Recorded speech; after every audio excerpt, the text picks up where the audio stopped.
Welcome back to the channel, everybody. Today I have a Zax Ja'kar list for you, as well as a little bit of gameplay with this exact list.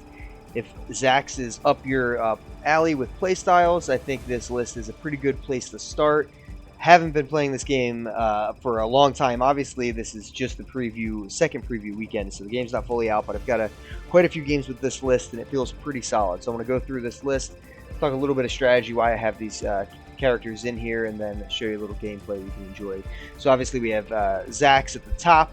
I have a full breakdown video of the three captains on my channel, so if you're interested in that and what I think about each one of them individually, check that out. But for this, obviously you should, if you clicked on this, you probably know what Zax does himself, so I'm going to go through the unit inclusion and why I had them.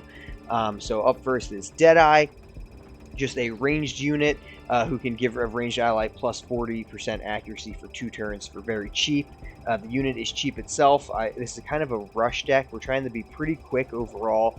Try to get a lot of range damage and then a few units that are fast to get into combat so I can use some of the push and pull that Zax offers.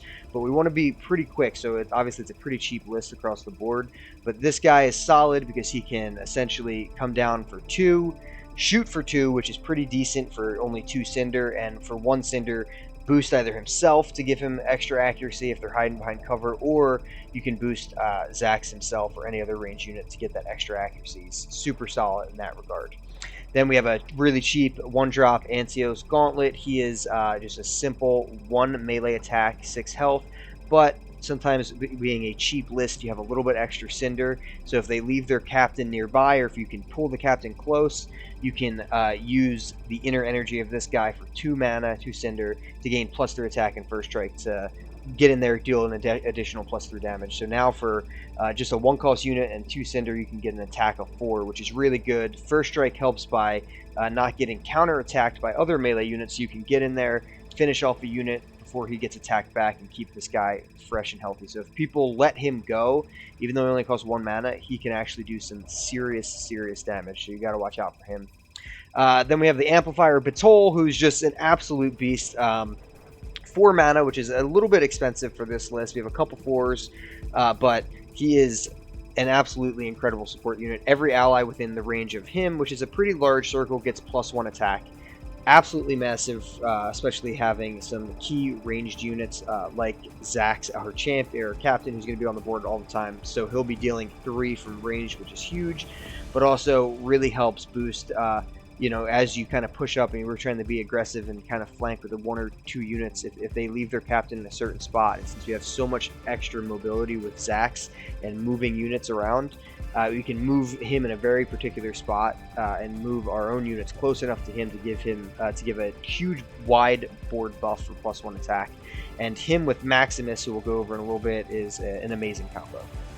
Then we have the Blindsider X Tilly, who is a 2-cost, another cheap unit, but he gains +2 attack and fast when you have no Cinder. So what fast does is he's just a lot quicker, so he can move really far. And since we are a rush list and Zax himself has a 1 and 2-cost Cinder, it's really easy to enable this condition for cornered, so you can actually get the +2 attack and fast all the time.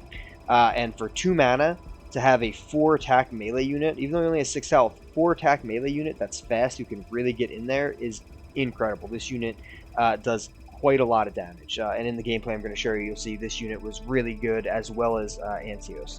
So they were both super solid additions. Really pleased with Blindsider X2. I have the Beatrice, the Enforcer. This is kind of my tank unit. It's still only a 2-cost unit. It only has 2 damage, so it's not anything crazy, and it's melee, and he's slow.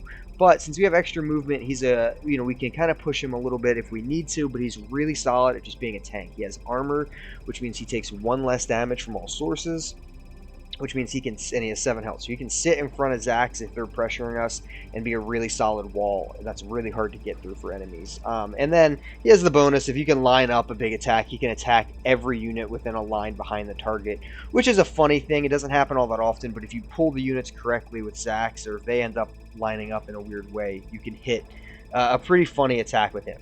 Main role for this guy, 100%, is just a big beefy tank to sit in front of you. I have the Taurian Guardian, who is a 4-cost unit.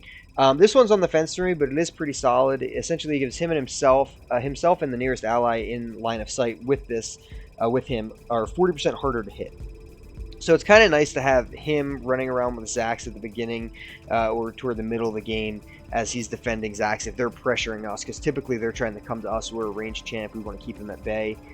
He can make them a little bit harder to hit from their ranged units, which is pretty nice. So he can act as a nice wall like that. He also works pretty well with the Enforcer. But there's a couple other units that I was thinking about replacing this guy with, in all honesty. Especially the guy who immobilizes and has a ranged attack of just 1. He's really solid, so if you want to give him a shot, you gladly can. But Torian has had some decent games for him. Shrapnel is really incredible. Another 4-cost unit here who is also armored, which is a great thing. Taking less damage and has 7 health, so pretty beefy. It's just 4 mana or Cinder. Its ability is Shotgun, so it can only attack units within a certain range. So it's not like most range units who have really long range, but it can only attack within this smaller circle. But it actually damages and targets all nearby units when attacking. So it is truly a shotgun. It's a shrapnel blast out of a ton of damage. And again, with Zax being able to pull things in naturally with his gravity disc, it makes for really crazy plays with shrapnel. Especially when you amplify with Deadeye's its accuracy, or you have the amplifier Batol giving it extra damage, you can just blast multiple units for lots of damage. And Shrapnel also doesn't die all that easily with armor and 7 health, so super strong addition, really solid. Maximus is probably my favorite unit in the game. He's super annoying. He has Rapid Fire and Fleet-Footed. So Rapid Fire means he attacks twice when he attacks. He only costs 1 Cinder to put on the board, and whenever he damages a target, he refreshes its move. It's really important because Rapid Fire actually gives him 2 shots, like I said, so you have 2 chances. It's not just 1 shot for 2 damage, but you have 2 chances to hit. So if your accuracy shooting through a wall isn't super great, you still get 2 shots at it. And if he just hits one of them, he gets to refresh his move. So he can easily bounce out from behind cover, take a shot, bounce back in the cover, and just continuously annoy the opponent. He is amazing with Amplifier Batol, like I said, because his attacks will deal 2 damage each, and he'll still get 2 attacks. So he'll be doing a total of 4 damage if they all hit for a 1-cost unit, which is just insane Cinder to damage ratios. An absolutely just incredible unit for this list.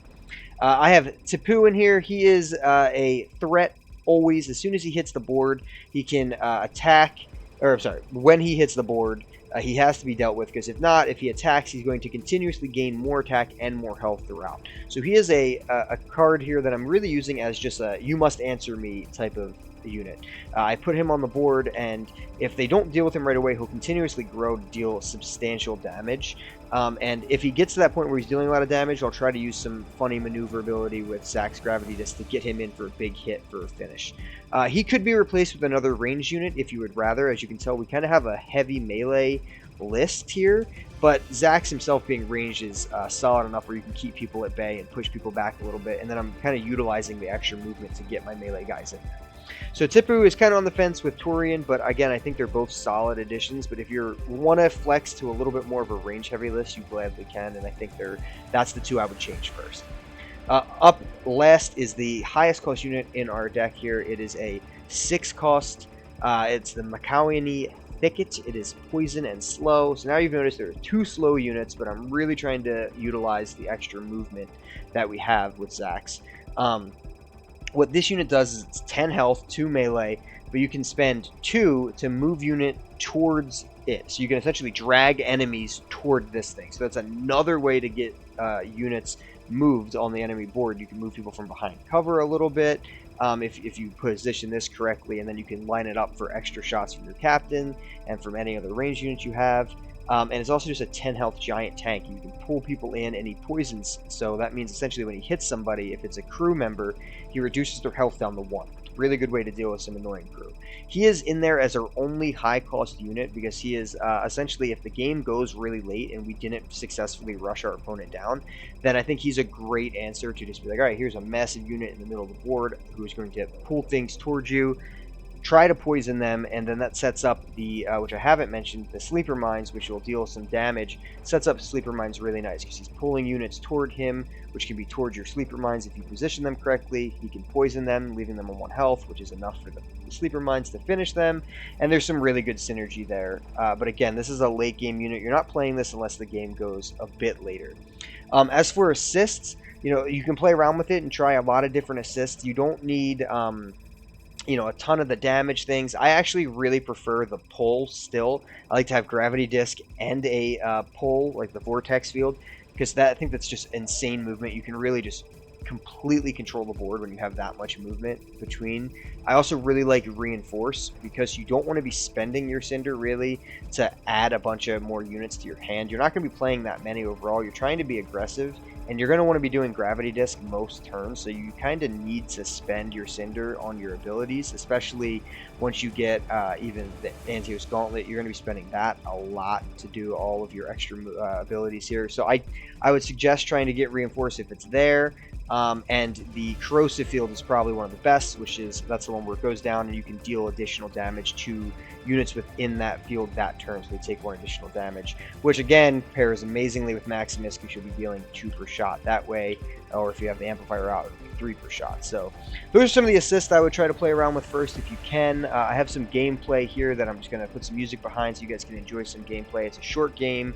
We kind of just kept the opponent's exterior at bay as we tried to whittle down his forces and then eventually the captain. So hopefully you enjoy the gameplay. Hopefully you enjoy the channel. I'll continue to pump out content as long as you guys keep watching. Make sure you leave a like, leave a subscription for the channel, enjoy the gameplay, and I'll see you on the other side of it.